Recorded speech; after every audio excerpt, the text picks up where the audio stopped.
Let's bring in Lou Holder now, because Lou just walked back from the presser. I was able to listen to it here from my little chair here. Yeah. But you were in the room.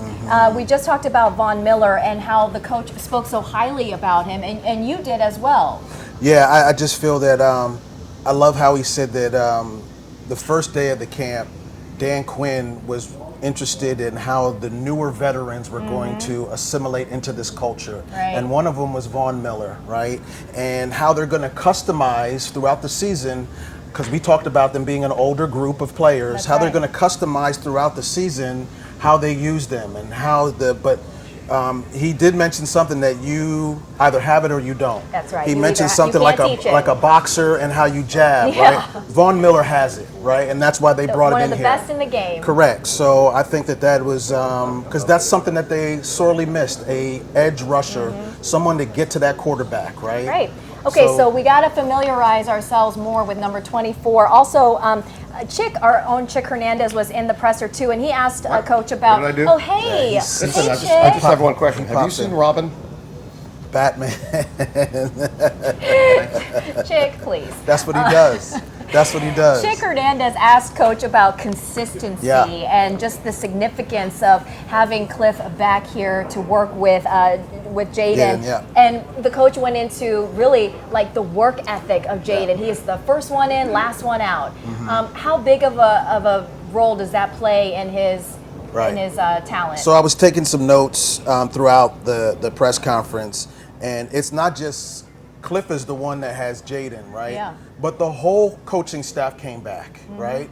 Yes. That is huge, Annie, because they all wanted, it's unfinished business to them, right? They got so close, and usually when you have a bunch of success like that, your assistant coaches go and find other jobs, whatever. Everybody wanted to stay around because they knew that they were one step away. They loved playing for Dan Quinn, and obviously at the top of it was Cliff Kingsbury working with Jaden Daniels. And they're here 5, 6 o'clock in the morning before you all even got here.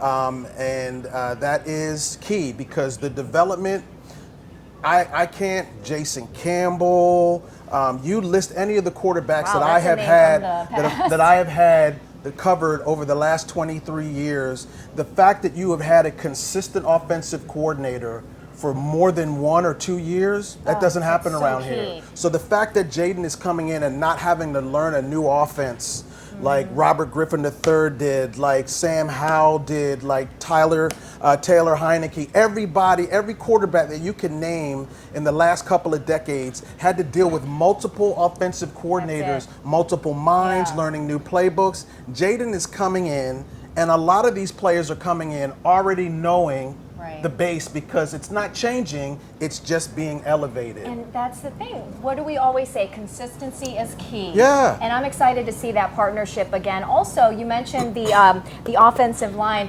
Speak to the adjustments that Coach Quinn was referring to, because they did make some adjustments on the offensive line. Yeah, so he said that there's going to be a lot of combinations as they try to figure things out. That's what training camp is for. Right. When they get up and play New England in that first joint practices before the preseason game, that's when you'll get to know. But that offensive line and the defensive line, there is more talent than positions. And that is huge because some people are not going to make this team, right? But you need to know who your backups are because it's you have to get all of these players, all this roster that we had, you got to get down to 53, right? Yep. There's more than 53 on this sheet. It's a difficult task. And I think that offensive line, working Sam Cosmi back in, that's going to be huge. But they talked about what are the markers. He's hitting all the markers, but what is that marker that means in the league year that you have to sit out 4 games versus let's put you on the roster to see if you can play.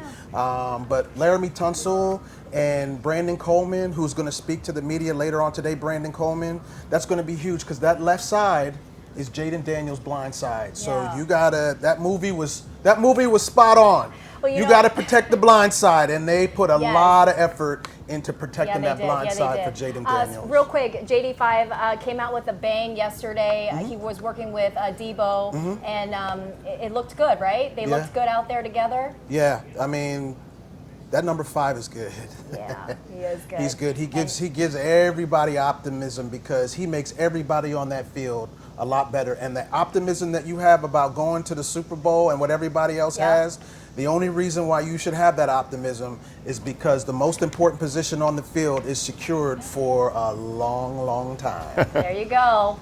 There you go, Allison and Wisdom. Lou Holder just said it best. Back to you guys. All right, thank you, Annie. That is amazing, though, how Lou talked about how in the in the years past, all the different quarterbacks, all the different coordinators, all the change that and how consistent this is. This is great. As the official television station of the Burgundy and Gold, we're giving you greater access to players and coaches than anywhere else. Watch our shows, the Commanders coverage every weeknight on WUSA 9 at 6 and 11.